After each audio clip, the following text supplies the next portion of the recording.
The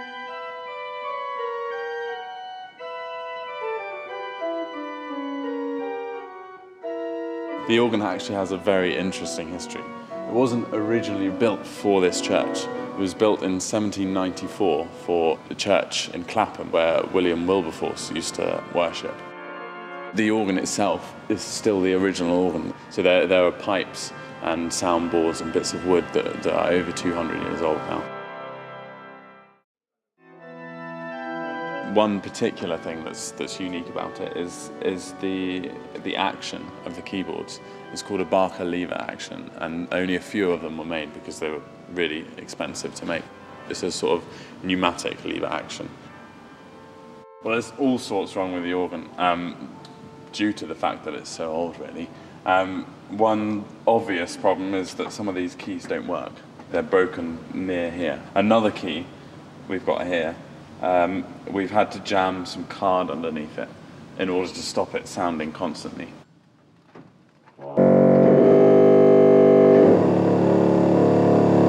That one's really special. That one just, I think it just sounds like a pneumatic drill.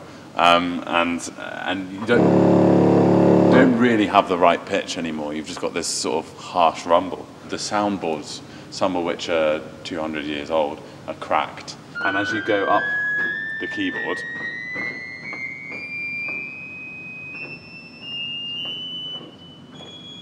you get some really nasty sounds. So that there is not really a clean note.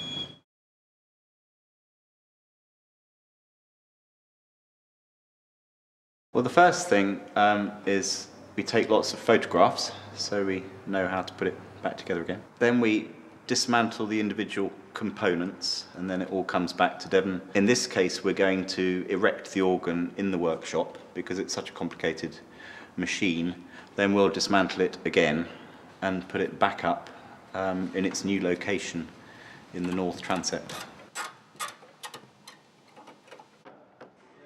So what we've got here is the one of the great soundboards that controls the wind up into the pipes. There are a series of valves underneath which you can't see, but when the organist presses a key down, it opens the valve which allows wind up into the top part of the soundboard. When the organist pulls a stop, it moves these slips of oak timber just about half an inch to the left or to the right. So if the holes line up, the wind can come up and make the pipe speak. The slides need to be allowed to move back and forth, and the clearance to allow them to do that is only the thickness of paper.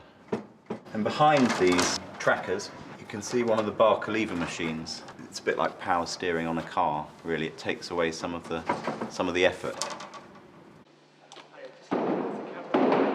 I'm crushing the buttons. The leather buttons are so degraded that just to put some pressure on them, they turn to dust. And here we have a button that I've removed, and you can see why they need replacing, because they are just crumbling like a stop cube in my fingers. Some of these stops don't just control one pipe, but in fact they control 3 pipes playing a chord. So for the mixture pipes, this 3-rank mixture, that's got about 160, 170 pipes, just for that one stop. But most of them control 56. Yeah, so there's getting on for a couple of thousand pipes in the organ. And the biggest pipes in the organ are right at the back. They're 16 foot long. So we've just removed the last of the pipe work from the choir organ, which is the last manual that we're going to be dealing with today. Every screw from the job is kept and retained in a bag, strapped to the item that it came from, so that we can find it for later use. And the last of the wooden pipes now being wrapped securely so that they don't get bashed, knocked, or damaged on the transit into Devon.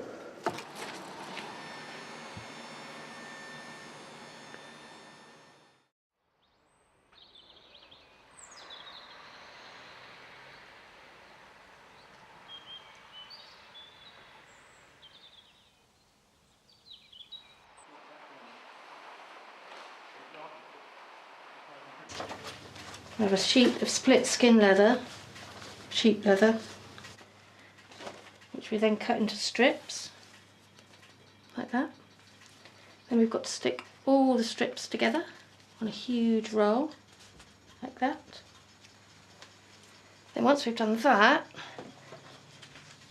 we have to turn it into this, which is a lever that goes round the bare motor. Well, the main problem with the keys is that the pins that they rotate around were corroded, so some of the keys were sticking. We're going to replace these with new, slightly larger pins, and then reduce the bushing slightly so they don't rattle. The keys were covered in ivory, which we can't use anymore, so we're going to recover those in bone. This piece of mechanism is the pedal touch box, and it's almost completely restored now, and this is the valve part. The brass wires are the originals. The wooden dollies and the spring assemblies here are again the originals. The only thing that we've done is cleaned and tidied these items, replaced the leather buttons and the felts. These are made in exactly the same way as they would have been 150 years ago.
The new location has improved the sound for the organ because it enables the sound to speak out to the whole church, and it's the best place in the church for that to happen.